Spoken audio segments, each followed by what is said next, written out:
G'day guys, welcome back to the Beers and Breakevens late show for round 25. Unbuckle the belt, get off the fence. No more splinters in your ass, kid.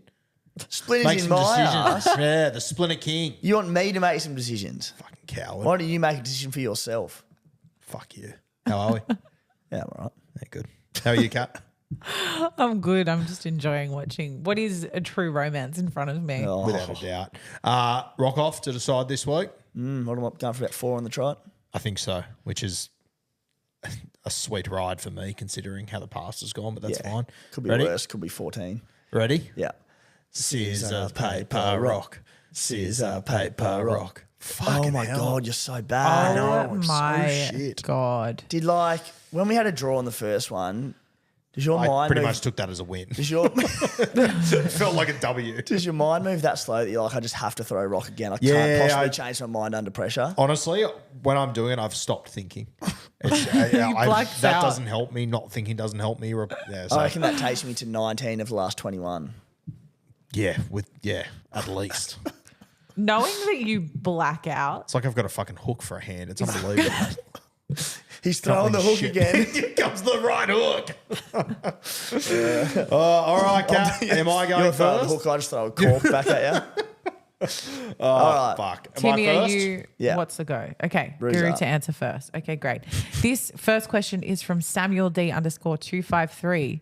Going Cleary to Wishart, is that the right choice? Oh, I love this. I don't know if it's the right choice, but I'll give you the hot fucking tip. It's not the wrong choice. Wishy obviously playing wing. I am so confident this guy scores a try or two this week. I don't mind it. Wishy can do just about anything. My only worry is, if Xavier Coates not too far away, he could come back in. But also, Melbourne are so far in front. If they rest guys now, Wishy will play 7 or 6 over the next few weeks. I don't mind it. I kind of like the play. I wouldn't do it myself at the moment, but I like the play. I get it. I'm Tyron Wishart's biggest fan, but I just think he's going back to 14. I think Wishart probably starts this week, but Fa'alongo could start. Said Xavier Coates is due back as soon as next week. How long is Grant Anderson out for? Do you know anything there? God knows, don't know. I haven't heard anything overly serious there, so I just think he could be back to a 30-minute bench forward next week. You add in as well, if he does start at 5'8" when they rest mass players, it's probably against the Cowboys up there and they've got 3/4 of their team out. I don't like it. I like it this week, but I don't like it moving forward. I fancy it. Fucking do it. It gives a fuck. Why don't you do it? Nah, I'm maybe I will. We'll see. But I don't mind it. What is it? He's dual half 5'8", right? Yeah. Fuck, I reckon there's some legs in it. I don't mind it. Anyway, All right, next question. Broads _ himself, Young or Lomax? Dom Young. Yeah. We had a big chat and we ranked the premium CT dubs and we had, I think, Kiraz and Manu in there as well last night. And there's so few between these blokes because of such good runs home. But Dom Young can really, really hurt you. With the Roosters run home, if they go on a run like I expect them to and put plenty of points on, Joey Manu back inside him, it just changes that edge. I think Dom Young's the player, and I think if you've got one trade left, I think you've almost got to get Dom Young in. Yeah, I agree. I love Zach Lomax, and I'm very happy to have him. I like the matchup, Win Stadium this week against the Sharkies, then he goes Parramatta Raiders, which is good. But I think Dom Young, Lomax can't finish your season. Dom Young can. Yeah. So I just think you've got to get Dom. Dom Young, not saying this will happen, Dom Young could average 130 in the next 3 weeks, for the last month of the season. Yeah. Okay. You've been talking, sorry, just to go off a little bit, you have been talking about Roosters resting players a bit. Do you feel like Young, that could happen to Young, or do you think he's just too vital to that side? No, it's a good point because of his hamstring concerns. If someone's going to get rested, it's Dom Young. It's a good point. Because that's my hesitation. I had him, got rid of him when he was injured. I got Lomax now, but I have the option of potentially bringing him back in. But I'm hesitant because of all this talk about Roosters potentially resting for finals. I will say one thing, if he rests, I would say it's probably around 27 if they go, all right, let's just get him through the next 2 weeks, get him right. By this point in the season, depth is so good. There are some serious sits in our 17s at the moment. I know it's a little bit different if you're buying him, but as an owner, if he misses one of the next 3 weeks and I'm playing for 2 of those soft matchups, I'm still fine with it. Even buying him to get him for 2 of those 3, I still don't mind it. I think the question is, if you think Roosters are going to rest, I would go Lomax. If not, I would go Dom Young Fair. for the next, because it's 3-week play at the end of the day. I'd rather Lomax playing 3 games than Dom Young playing 2 at the moment. Yeah, fair enough. Yeah. True. Okay, cool. Thank you for clarifying that for me. This question is from Bruce. Is Cody Walker a hold or sell to end the season? Is Cody Walker a hold or sell? I'm in 2 minds here, and I'm going to get bullied for this relentlessly, but I'm very interested to hear what Timbo thinks. I probably think I'll hold him just because I have other things I want to do, but misses this week, plays the Panthers into the Roosters. Maybe is a sell. Maybe Tyron Wishart. Hello. Oh. I don't mind it. Talk to me. I think he's a sell. Put it this way. Barring mass resting / injuries the last 2 weeks, you're not playing him in either of those 2 matchups. Roosters, I could play him. Yeah? Penrith, no. Roosters, I could, just because that game is throw form out the window. It's their last hurrah this year. I reckon I can see him doing well against the Roosters. I wouldn't play him with a 10-foot pole against the Panthers though, 100%. I think full strength Roosters in round 27 against the Bunnies put 40 to 50 on them. No. South and will get themselves up for that. I think you read into the rivalry a bit too much nowadays, and I just think their season's over and done with. Roosters will be looking to hum coming into finals. Way too good for them. And, yeah, I think Cody Walker is a sell. Roosters, eyes on the week after. Bunnies, that rivalry, mate. I think you're undersleeping on the rivalry. Undersleeping or whatever it is. I don't really know. I don't mind Cody Walker against the Roosters. Penrith, though, hard pass. He's not playing this week, so I'm only going to use him in one of the next few games. I can understand people selling him. You have to be in a pretty good spot to be selling Cody Walker, though, I think. Yeah. Yeah. I'm going to sell him. Okay. Cat, I'm selling. From Michael. Yeah, you're actually going to sell Cody Walker? Yes, I'm going to sell Cody Walker because my gut tells me. What did you say? Pardon? No, I didn't say anything. What did you say? Just said you're a hollow fan. Continue.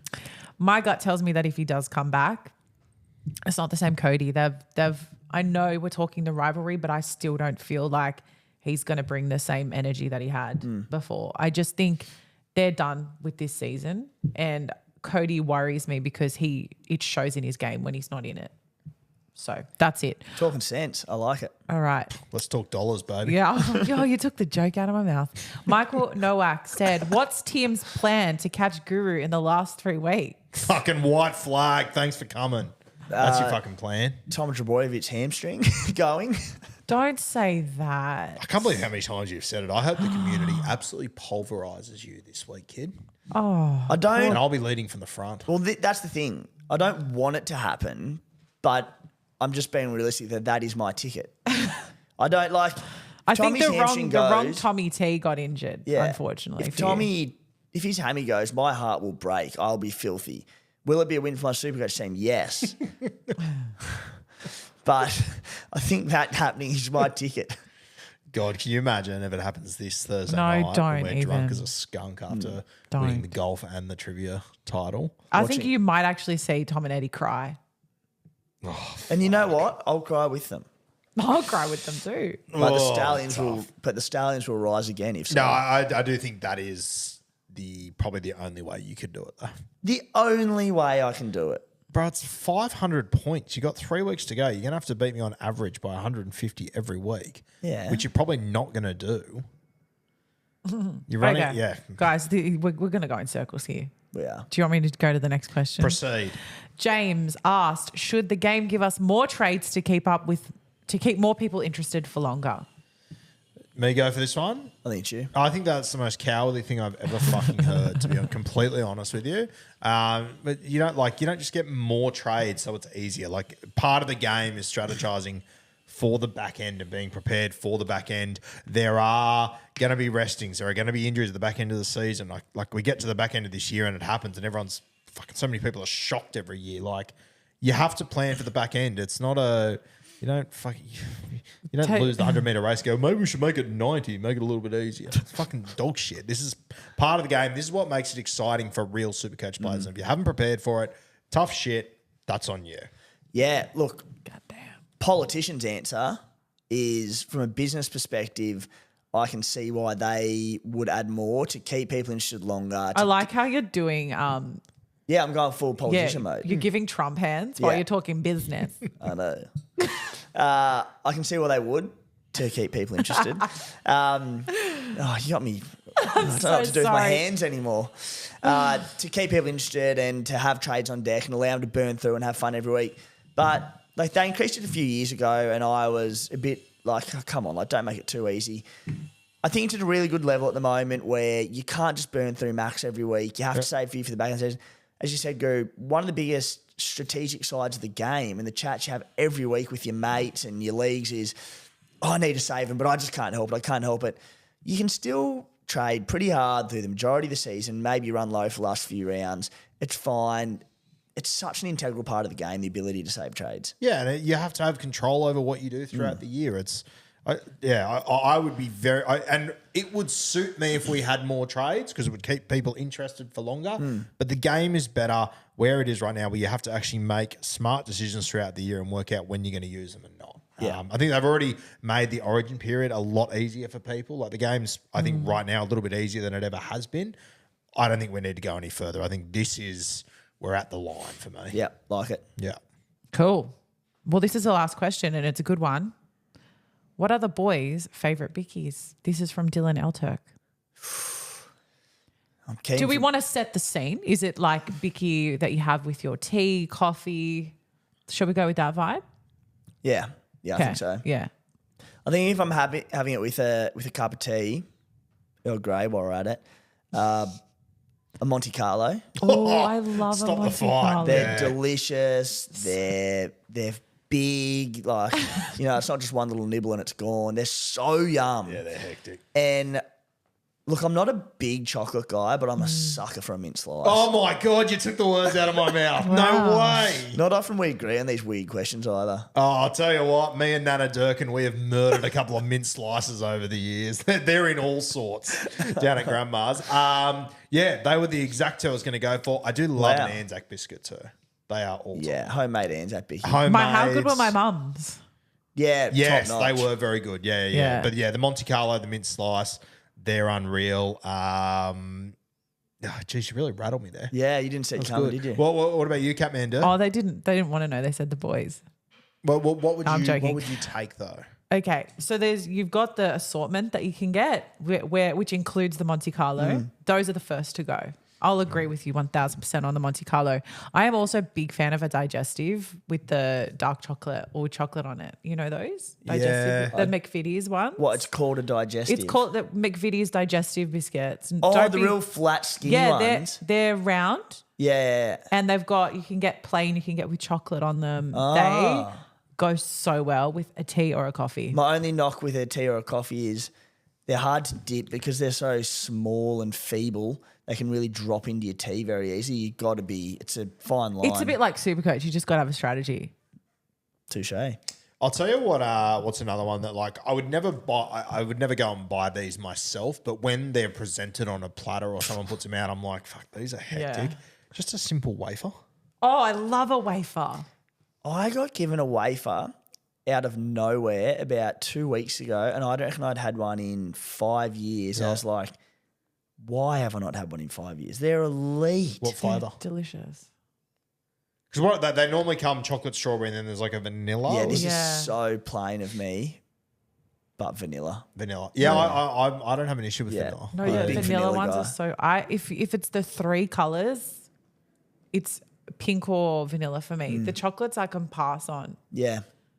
Good. On the vanilla argument, I think I love just vanilla ice cream. So do I. I don't know why people are so anti it. It's like some narrative around vanilla being plain, and it's like vanilla rocks. Mate, I was standing at Cottesloe Beach a couple of weeks ago with Beck, standing there in Perth. We went to the ice cream shop to get something for the sunrise, and I'm sitting there and I'm looking at all these outrageous flavours that fucking Willy Wonka would have come up with on a fucking bad day, and I'm going, I think vanilla might be the play. But out of social pressure, I fucking went the salted caramel. And it was just too much. I should have gone the vanilla. I think it's so underrated. It's crazy. I think where vanilla is elite is its ability to accompany other things. Oh, yeah. It's the perfect It's not teammate. too much. Yeah. Exactly. It's a perfect teammate. Yeah, it's the halfback everyone wants. Yeah. Yeah. It's the Nathan It's Cooper Cleary of Cronk. ice creams. It is Oh, Cooper okay. Cronk. It elevates everyone around it. Yeah. Unreal. All right. Don't remember what the original question was, but that was Yeah. good fun. Are we done? We're done. Okay. That was fun. There was a little bit of SuperCoach sprinkled in there. So shout out to those that got around it. Let us know your thoughts in the comments on our many takes there, especially the bickies and the ice cream. I'm very interested. And we will see you next week.